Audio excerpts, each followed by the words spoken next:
Hey friends, how you doing there? Welcome back to Babylon Talmud. Today we're starting Daf Mem Zayin, Daf 47 of Masechta Ksubis, friends. Got a shtickle race against the clock today. I'll tell you why. Because I'm in a groove right now with Sam Griffin, our chaver from Babylon Talmud. It ends at 3 p.m.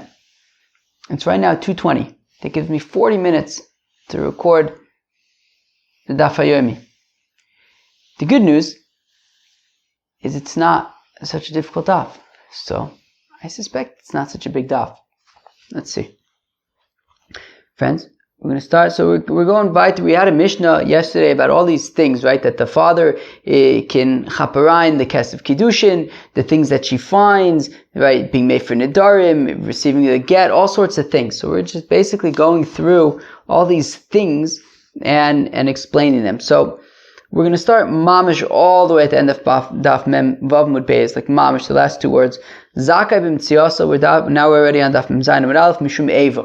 So the Mishnah had said that the father, he could, if she like produces stuff and she like makes money and stuff, so the father can chap it harayin. So the question is why? So mishum eva. Well, because since he's paying for her food, so he wants to chap harayin, he figures if he's paying for her food, so he has the right to chap harayin, like money that she makes and stuff. And he could also, wait, what? Oh no, sorry, that was mitziyasa, that was the things that she finds. Now, b'maisei yodel, how do we know that he could chap harayin the things that she makes? So minolim. How do we know this? Damar Rafuna is the third time we're seeing this. Right? Damar Rafuna, that Rafuna says, Amar Rav, in the name of Rav, Minayin shemaisa abbas la'ab. How do we know that the things that the daughter produces goes to the father? Shenema, as the pasuk says, v'chim kor isha bito la'ama. That if a fellow sells his daughter as a maidservant, ma'ama maisa yodel rabba, just like a maidservant, the things that she makes goes to her master. Af bas maisa yodel avia, so oichet a daughter, so the stuff that she makes goes to her father. But maybe this is specifically a ketana that he's able to sell as a maidservant, right? Meaning we're comparing a maidservant to his daughter. Well, a maidservant, he can only sell his ketana daughter as a maidservant because once she's a naira, she goes free. So Memele is only selling his ketana daughter as a maidservant. So I would say that maybe only the ma'aseh of a ketana goes to the father. But a naira who is not able to sell her as a maidservant, let's say that the naira, her ma'aseh, the things that she makes, she can keep. So mistaver de avia havu. So it makes sense to say that no, even the ma'aseh of the naira also goes to the father. How come?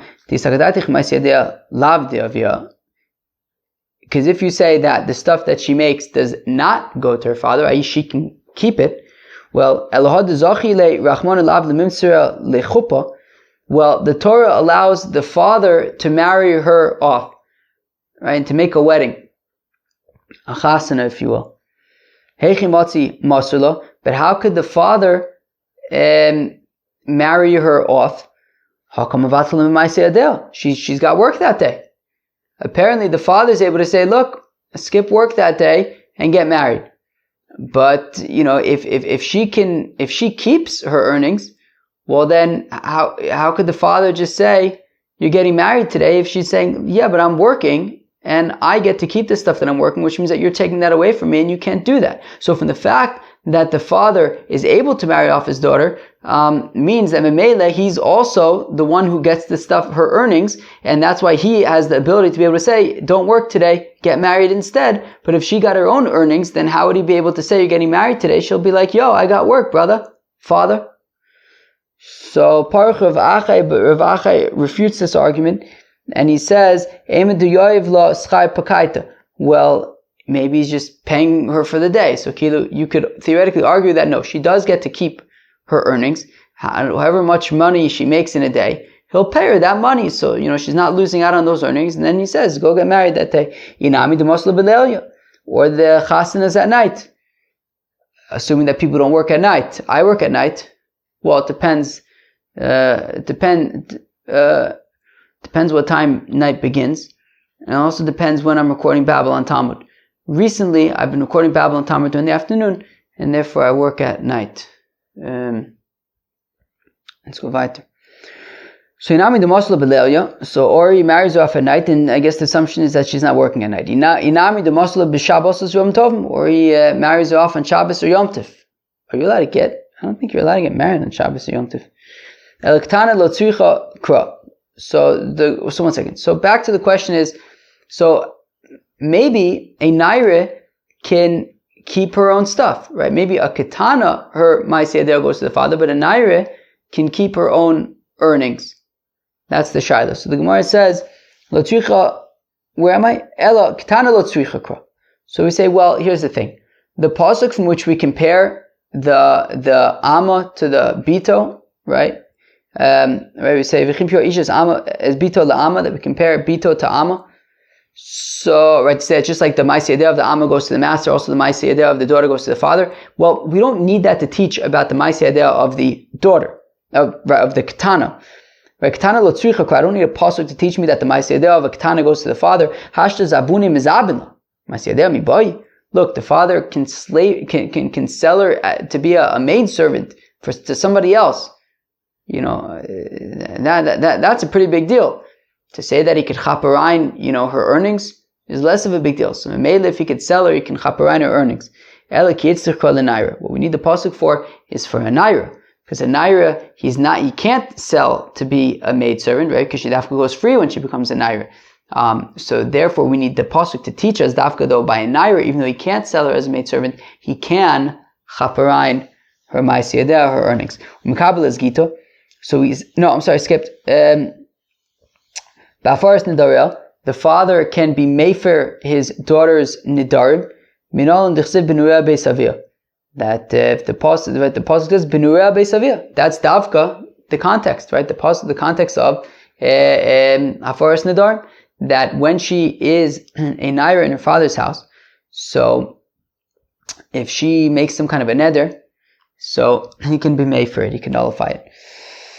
Mekabel is gita, and he could receive her get, right? If she gets engaged, once she's married, then she's out of her father's sort of control or, permissions, abilities to do this kind of stuff. But if she gets engaged, betrothed, and then divorced, her father can receive her bill of divorce for her. Minal, and how do we know this? Well, because the pasuk says, so we compare the get to the kiddushin, compare the leaving of the marriage to the getting into the marriage. And therefore, just like by kiddushin, the father can marry her off. So oichit, when it comes to the get, the divorce, the father can receive the divorce document. The father cannot eat the peiris nichsei melug, right? If she inherits property, like from her mother or something, so the father cannot eat from the fruits of that property, as opposed to the husband can, right? That nichsei melug, if a wife brings into a marriage a property from like an inheritance, and it's not nichsei tzon barzel, right? It's nichsei melug, she holds on to the property, so it's her property, but the husband can eat the fruits. Masha Enkim, which is not the case by her father. Her father would not be able to eat the fruits of this stuff that she inherits, but her husband can. Tana Rabbanan, the rabbis taught, Ha'av eino ochel peiris b'chaye bito. A father does not eat the peiris of this inheritance that his daughter inherited, like from her mother or something, in the life of his daughter, right? As long as his daughter is alive and has this property, the father cannot eat from it. Rabbi Yosef ben Yehuda Omer Ha'av ochel peiris b'chaye bito. Whereas Rabbi Yosef ben Yehuda says that no, the father can eat the fruits of this property in his daughter's lifetime. But Micah, what's the machlokas between the Tanakam and Rabbi Yosef ben Yehuda? Tanakam says b'shlama ba'al takinu le'rabbanon peirei. Well, look, because Tanakam says, look, I can understand why the husband can eat the fruits of the nichsei melug, because they came even of low part. Well, because if he doesn't eat the peiris, right? If you don't let him eat the peiris of the nichsei melug, well, then what happens if she gets captured? What happens if she gets kidnapped? We need her husband to pay the ransom, to get her back. But if you're not going to let him eat the peiris of the nichsei melug, he's not going to pay the ransom. So therefore, we need to allow the husband to eat the Paris Nichsei Malug, so that if she gets kidnapped, he'll say, okay, fine, I'll pay the ransom because she lets me eat her Paris Nichsei Malug. Ela of Michael Meimar. But why should I allow the father to eat the fruits of these properties? Dimnimna velo parik. What? Why should we let the father eat these fruits? Because otherwise he won't redeem his daughter. He's going to redeem his daughter and pay the ransom no matter what. It's his daughter. So we don't need to sort of give him access to the fruits of her property in order to make sure that he's going to redeem her. He's going to redeem her anyway, so therefore we don't have to grant him access to the fruits of these properties. Says Rabbi Yosef Rabbi Yehuda, actually, the father also, if you don't let him eat from these fruits, if she gets kidnapped, he's not going to pay her ransom. He's going to say, look, she's got all these fruits that she doesn't let me eat. She's got plenty of stuff. Let her pay her own ransom. So therefore, Yosef Abuda says, in order to avoid the father saying, let her pay her own ransom, we allow him to eat the fruits of this property, so that he'll feel like, look, I've been eating these fruits. It's only right that I pay her ransom. So we say that once she gets married, though, her husband is able to eat these fruits of the Nichsei Milug. If the father wrote in the Ksuba that fruits and clothing and vessels that they will come with her from her father's house to her husband's house, right? So the father writes into the Ksubis that there's all these things that the husband will get, and they get engaged. They didn't get married. Mesa, and then she dies when they're engaged. Lo zocha ba'abudvar malalu. So Tanakama says that the husband does not get these things that the father wrote, because she died only during Erisin. They weren't ever married. Reb Nosson Mishum Reb Nosson Amru, they said in the name of Reb Nosson, zocha ba'abudvar malalu. That no, the husband can chaperine these things, right? So they got engaged. The father wrote that, my daughter's coming into the marriage with all of these things. And then she dies while they're engaged. The Tanakama says that the husband doesn't get these things. And they say in the name of Reb Nosson that the husband does get these things. And let's say that this machlok is about, does he get the things, or doesn't he get the things? So let's say it's like the machlokas of Belazar ben Azariah and the Rabbanon. The Tanan is, we learn in the Mishnah, Nis'armela or Nisgarsha, that if she becomes a widow, right, so the husband dies, or Nisgarsha, they got divorced, Bein min anisuin, Bein min ha'erisin, whether from marriage, whether from betrothal. I think, what did Dennis say? Dennis said that betrothal and engagement are the same thing, I think Dennis said. Also, Dennis said that out Herod is not a thing. But I looked it up and I saw in the Urban Dictionary, I think, that it is a thing. But what's the Urban Dictionary? It's probably not the Oxford. Anyways, but I'm not really an Oxford guy. I'm more of an urban guy, probably. Okay. So, alright.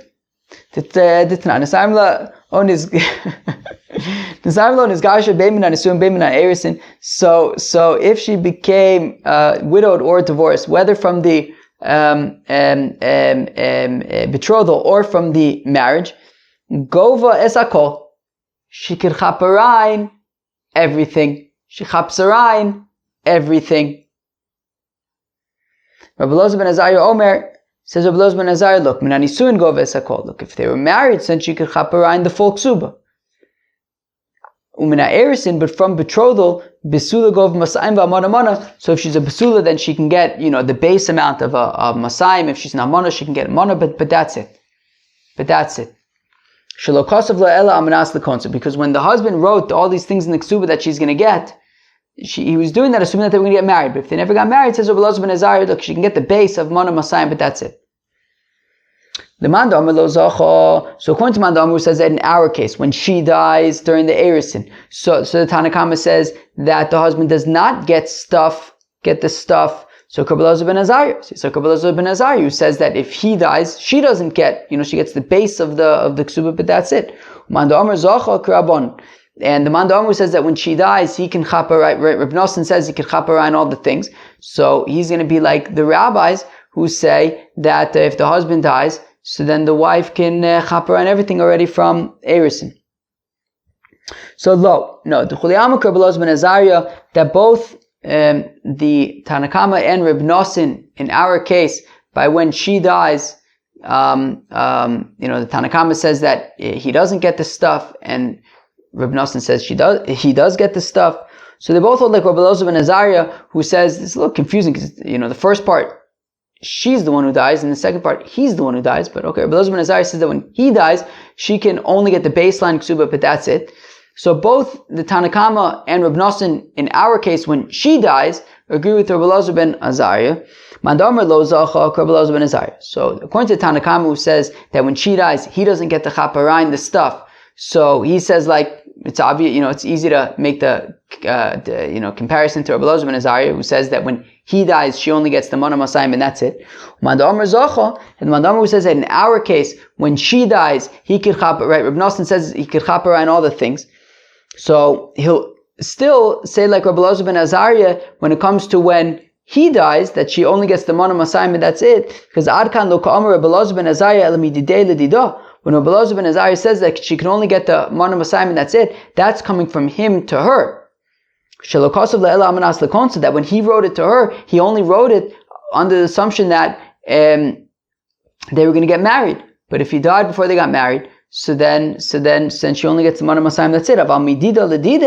But if she's the one who dies, and it's stuff that her father promised in the Ksubah, and we say that it goes to him, I feel Rabbi Elazar ben Azariah Modi, even Rabbi Elazar ben Azariah would say that it all goes to him, mishum ichtunehu v'ichtunelu. Because the point of her saying, bring these things into the marriage was just to make, what was it, like a connection of the families or something like that, and it accomplished that anyways. So, all right, and therefore, I think that, wait, what was it? I keep on looking it up and I keep on forgetting it. Hey, let me see. Let's see, 1 second, let me find it. How do you define ichtune, Mr. Artscroll? Quick, Artscroll, hurry up. I mean, we got people waiting over here. Okay, he explains it. Come on, last page, let's go. Okay. Establishment of familial ties with the groom. And in fact, as of the Erisin, they already established familial ties. And once they established these familial ties, so if she dies, he could chaparayim those things, even according to Rabbi Elazar ben Azariah. Sounds good to me. What do you want me to tell you? Let's go weiter. So we say that the husband needs to pay for her food. All right, fine. The rabbis taught that they established that he pays for her food because he gets to chaparayim her stuff. When she makes stuff, he can chaparayim, so therefore he pays for the food.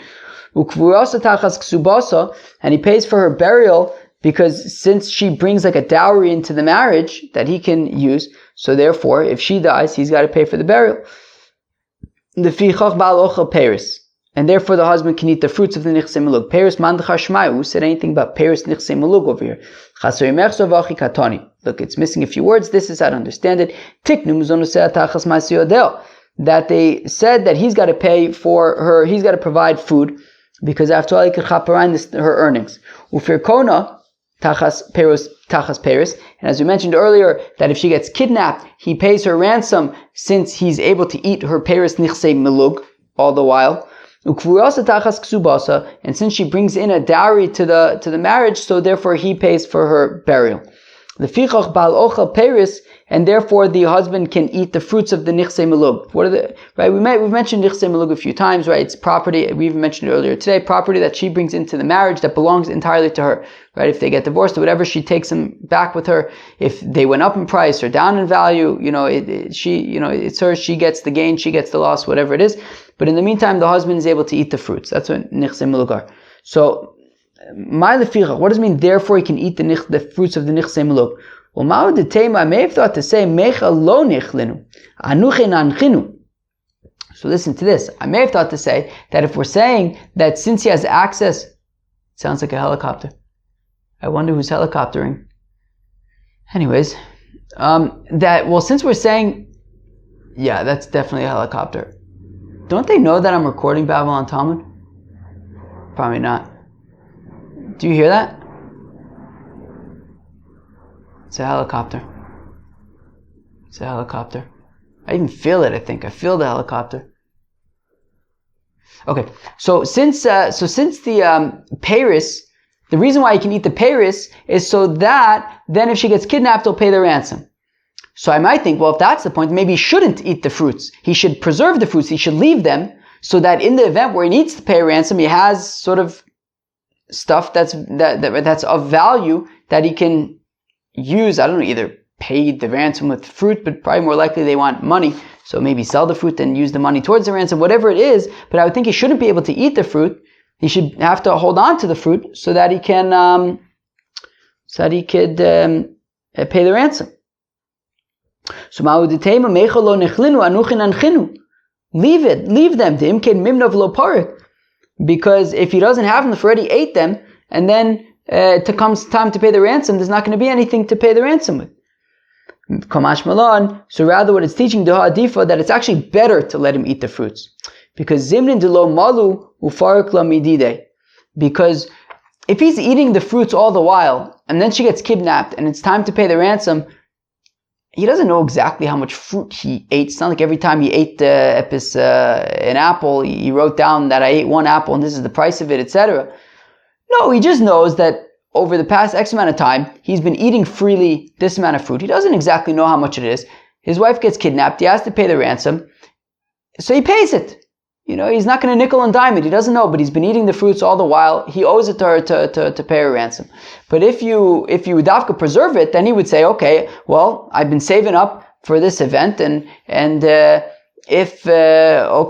if she gets kidnapped, he goes and he sells all the fruits. Oh, the ransom is $100. This is only $63.20. Well, I guess it's not enough. Right, so therefore we're saying Dafka better let him eat the fruits. He doesn't exactly know how much it is. Maybe it was $62.30 or what was it say, $63.40? Whatever it was, that amount. Maybe it was $600.40. He doesn't know. So he's just going to pay the ransom, whatever it is. So therefore better just to let him, right? And that's why we say therefore he eats the fruits so that he'll be more likely to pay the ransom without thinking about it. Ve'epoch.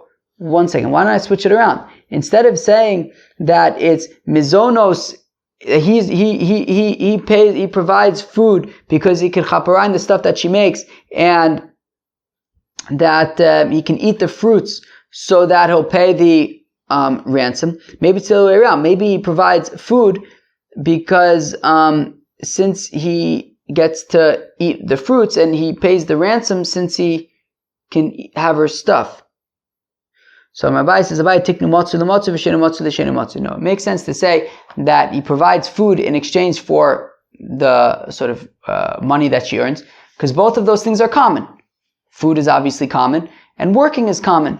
But right, and eating, right, nichse melug and ransom are things that are less common, right? That somebody will get kidnapped and have to pay a ransom, that's less common. And also that that this wife will bring into the marriage property is also not necessarily the given. And therefore, so we link up the two things that are common, mizonus and ma'aseh, and we link up the two things that are uncommon, peris nichse melug and kidnapping, ransom stuff. Omar Rav says, Rava, Tana Sovim mizonis midoraisa, that this Tana holds that mizonis are taka midoraisa. That the Tana of the following brisa holds that mizonis, that the husband to provide food for his wife is midoraisa. The Tana is learning the brisa she'era. Right? What does the pasuk say? The pasuk says, "Imacheres yikach lo she'era ksusa v'onosa lo yigra." Right? That the husband has to pay for she'era ksusa v'onosa. So we're going to explain what these are. She'era, what's she'era? Elu mizonis. That's a reference to food. And similarly, it says, "V'asher achlu she'er ami ksusa zo." That my nation ate share stuff, eating share, comparison share being food. Ksusa kamashmo, okay, clothing means clothing. Onasa zo ona amur batorah, and ona is bia. that a husband needs to sleep with his wife, and we're going to learn in maybe like 2 weeks more about that. And Lavan says to Yaakov and Tainez Benosai that you have to, I guess, be with my daughters. Reb Elazar Omer says Reb Elazar She'era Zo'ona, that She'era is actually Bia.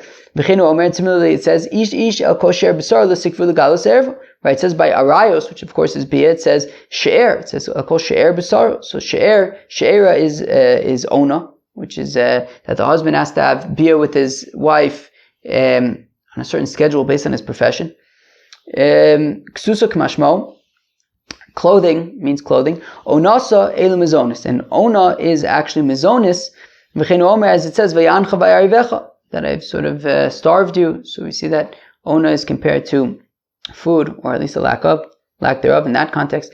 Rabbi Eliezer ben Yaakov Omer says, Rabbi Eliezer ben Yaakov she'era ksusa, lifum she'era ten ksusa, based on who she is, based on her flesh, you should give her clothing. Lo yitain la, lo shel yada l'zkena v'lo shel zkena liyada. You shouldn't give clothing of a young girl to an elder an older woman, v'lo shel zkena liyada, and not the clothing of an older woman to a younger girl. Whereas Rashi says, zkena kasher l'masai, v'eni yichol lizbo b'gadim rechavim, v'yada tzricha b'gadim rechavim l'snaus boim.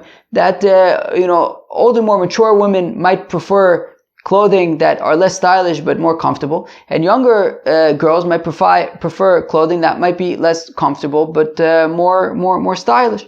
So it depends on the person. That's how you provide clothing. Ksusa v'onasa, lifum onasa ten ksusa, that also give clothing based on the time of year. Shlitin chadashim b'mos hachama v'lo shchakim b'mos hageshamim.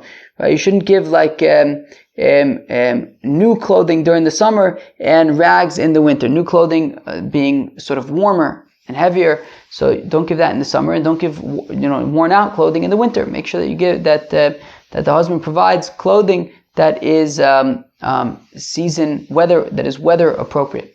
Friends, that was Daf Mem Zayin of Masechta Ksubis. So we continued going through the different things that the father sort of is able to, has the right to with his daughter. For example, the right to her things that she finds and the things that she makes, and be made for nedarim and all sorts of things like that. We then also talked about different things that the husband provides for the wife, things like mizonos and paying for burial, and also redeeming her, and that got a little bit into the nichsei melug, right, the property that she owns that he's allowed to eat the fruits from, and in exchange for that, he pays for her ransom if she gets kidnapped. Friends, that's Daf Mem Zayin of Masechta Ksubis. Hope you enjoyed. Peace out.